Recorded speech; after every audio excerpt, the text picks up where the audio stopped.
Shri Rajaram inter college Tariyari Keraka Jaunpur online कक्षा में बच्चों आपका स्वागत है। कक्षा है 10 विषय जीव विज्ञान। हम आज पढ़ेंगे अध्याय 2।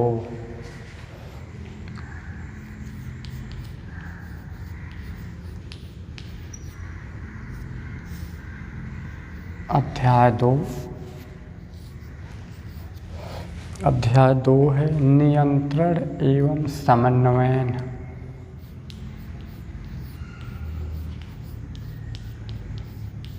नियंत्रण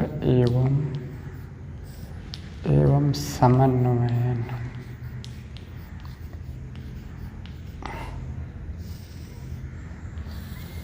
ये है अध्याय 2 नियंत्रण एवं समन्वयन। उसके बाद समन्वयन एवं नियंत्रण यह अभ्यास का नाम है। इसके बाद है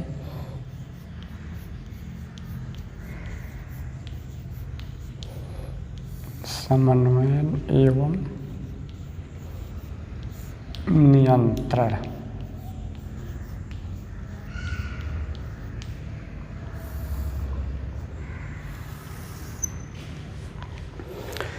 सभी जीवों में चेतना होती है, जो आप पढ़ रहे हैं। अध्याय 2 नियंत्रण एवं समन्वय। उसके आगे हेडिंग दिया है समन्वयन एवं नियंत्रण।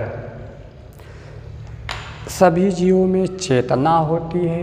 इसी गुण के कारण जीवधारी अपने बाह्य मतलब बाहरी तथा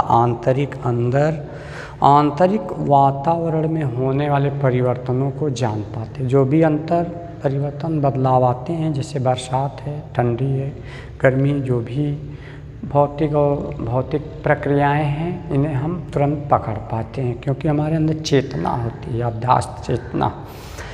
सभी जीवों में चेतना होती। इसी गुण के कारण जीवधारी अपने बाह्य मतलब बाहरी तथा आंतरिक वातावरण में होने वाले परिवर्तन, जो भी वातावरण में परिवर्तन बदलाव होते, जैसे धूप है, गर्मी है, पानी बरसना आदि जो भी परिवर्तन बदलाव होते, तुरंत हम उन्हें पहचान लेते हैं तथा उनके प्रति अपनी प्रतिक्रिया प्रदर्शित करते हैं। जैसे मान लीजिए हम कहीं जा रहे हैं, बारिश होने लगी तो हम प्रतिक्रिया बरतते हैं। प्रतिक्रिया करते हैं कि हम पानी से भीगने से हट जाते हैं, प्रतिक्रिया प्रदर्शित करते हैं। वातावरण में होने वाले परिवर्तन उद्दीपन है, स्टिमुलस। वातावरण में होने वाले परिवर्तन उद्दीपन स्टिमुलट कहते हैं। और उद्दीपन के प्रति दिखाई गई प्रतिक्रिया को प्रतिक्रिया को अनुक्रिया कहते हैं। और जीवों में बाह्य तथा भीतरी वातावरण के बीच, जीवों के अंदर बाह्य मतलब बाहरी तथा भीतरी वातावरण के बीच संतुलन या तालमेल बनाए रखने की क्षमता को नियंत्रण या होमियोस्टैटिस तथा सामान्य स्थिति बनाए रखने की प्रतिक्रिया को समन्वयन कहते हैं। जीवों में बाह्य मतलब बाहरी तथा भीतरी वातावरण के बीच संतुलन, या तो संतुलन कहिए या तो तालमेल कहिए, संतुलन बनाए रखने की क्षमता को नियंत्रण या होमियोस्टैटिस या सामान्य स्थिति मतलब सामान्य, दोनों के बीच सामान्य स्थिति बनाए रखने की प्रतिक्रिया को समन्वयन कहते हैं। मानव में समन्वयन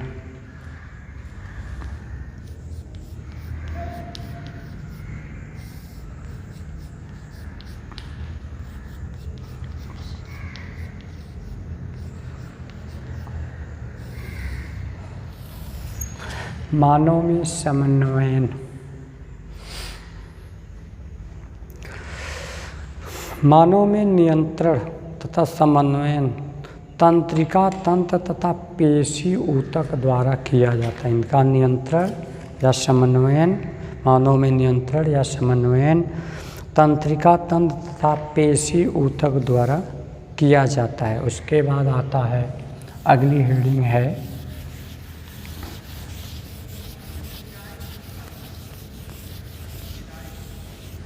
अगली हेडिंग तंत्रिका तंत्र।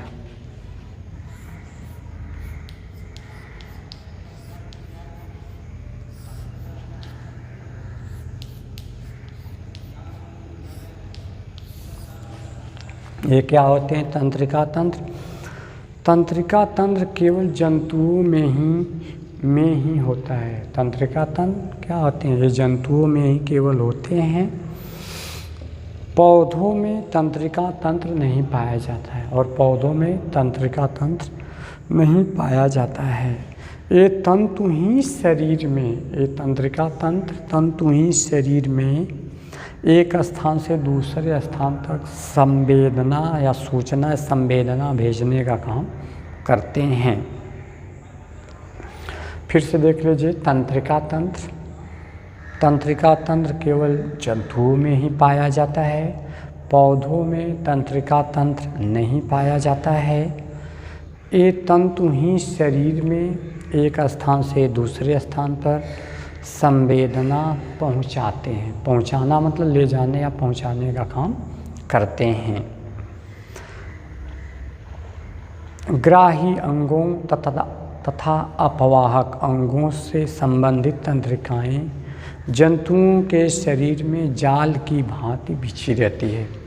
ग्राही अंग हमारे हैं जो सूचनाओं को ग्रहण करते हैं, तथा अपवाहक अंग है जो सूचनाओं को एक स्थान से दूसरे स्थान पर ले जाने पहुंचाने का काम करते हैं। संबंधित एक दूसरे से जुड़े हुए, सबका एक दूसरे से मिला हुआ संबंध होता है। संबंधित तंत्रिकाएं जंतुओं के शरीर में जाल की भांति, पूरा संपूर्ण शरीर जैसे हमारे शरीर में रुधिर वाहिनियों का जाल बिछा होता है और लसिका तंत्र का जाल होता है, ठीक उसी प्रकार जो है